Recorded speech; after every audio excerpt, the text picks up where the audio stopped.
Well, two things. I always think that cases are won and lost in jury selection. So identifying those jurors in the beginning of who you want is crucial. In prosecution, I would be looking for those thinkers that are more rigid in thinking, meaning that they see cases as right and wrong. They look at things in a more concrete, linear, right and wrong manner. On the flip side, if I was working for the defense, I would be identifying people, and you can do this through jury questionnaires, voir dire, who are more gray thinkers, who can see things more in a conspiracy way. Hence, if I can prove a doubt, even a speculation of a doubt, I've got someone in that box who's already thinking to themselves, you know what? I could see potentially that happening. It's devastated this community. This, unemployment, all of the people who lost their savings. So the knowledge is an important part legally. The life experience that those jurors have brought in about how it affected the community, it's already there. Every once in a while you'll have what we call a stealth juror, a juror that has their own agenda that they bring into the courtroom. And when you have high publicity cases like this, there is bound to be one or two jurors that may have their own agenda. Maybe it's a book deal. Maybe they want to make the TV rounds. Yeah. But there's always those one or two people that they want something else besides maybe justice. What the judge did today was that he looked at this and he said, the jury in this case found you guilty on 4 counts. Okay. The defense came back and said, you know what? Out of those 4 counts, we want this to be looked as 1 act, 1 lie, hence 1 year. Right.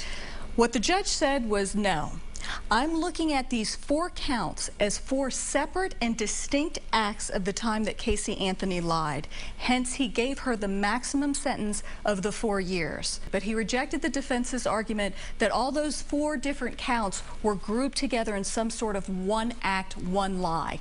He saw 4 separate times of lies and granted his punishment accordingly. The burden of proof in this instance, because it's murder, this is the highest burden of proof that we have in the litigation system. Beyond a reasonable doubt is the highest, strictest standard.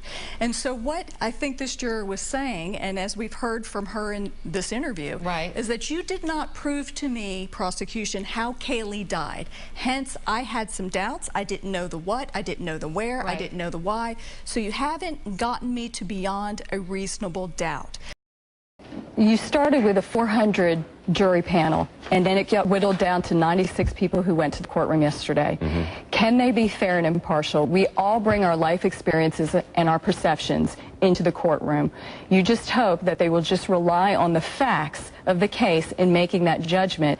And most jurors that I've ever come into contact with, they want to do the right thing. So their heart will be to try to see both sides and to do the right thing. It'll be a very hard process to find jurors who don't already have a preconceived belief about what occurred with Enron.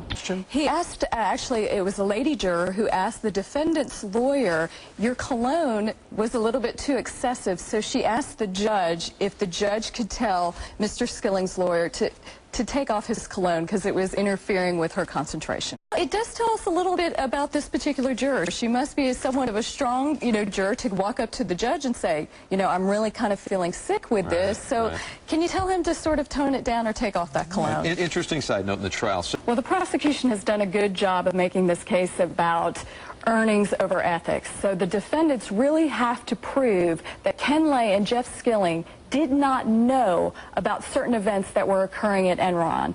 Jurors are often, when they evaluate witnesses, they look at the character of a witness. So that's credibility, but also likability. Mr. Lay especially has, from what people say, that likability quotient. It'll be interesting to see how well he does on the stand.